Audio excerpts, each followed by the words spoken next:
যথেষ্ট সঁহাৰি পাইছোঁ, যিখিনি মানে ৰাইজ ওলাই আহিছে, গতিকে যথেষ্ট সঁহাৰি মই জয় হ'ম বুলি নিশ্চিতই। আপোনাৰ জিলা পৰিষদ কি আছিল আৰু নামটো কি আছিল আপোনাৰ? মোৰ নাম দীপালী ডেকা, মই জাগাৰা মুকালমুৱা জিলা পৰিষদৰ মনোনীত প্ৰাৰ্থী। অন্তিম দিন, গতিকে আমি প্ৰচাৰ মোটামুটি বন্ধ হ'বৰ হৈছে। আমি গোটেই আজি জাগৰা, ককৈয়া, বৰতলা, কেকান, মুকালমুৱা এইবিলাক ঘূৰিলোঁ। ৰাইজে যিদৰে সঁহাৰি দিছে, দীপালী ডেকা জয় নিশ্চিত। আৰু পৰৱৰ্তী আপোনালোকে 12 তাৰিখে গম পাব, দীপালী ডেকা আকৌ ইণ্টাৰভিউ ল'বলৈ আহিব জিলা পৰিষদৰ সদস্য হিচাপে।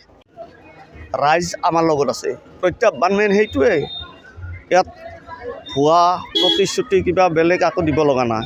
আমাৰ কথাটো হৈছে, আমাৰ লগত সকলো শ্ৰেণীৰ ৰাইজ আছে, ৰাইজে সম্পূৰ্ণ সঁহাৰি জনাইছে। আপোনালোকেতো দেখা পাইছেই ৰাইজ কিদৰে ওলাই আহিছে। গতিকে 23-10 মুকালমুৱা জাগৰা জিলা পৰিষদত কংগ্ৰেছ দলৰ মনোনীত প্ৰাৰ্থী দীপালী ডেকা জয় নিশ্চিত। কিন্তু আমি কিমান ব্যৱধানত জয় কৰি ওলাই নিব পাৰোঁ, সেইটোৱে আমাৰ মেইন লক্ষ্য।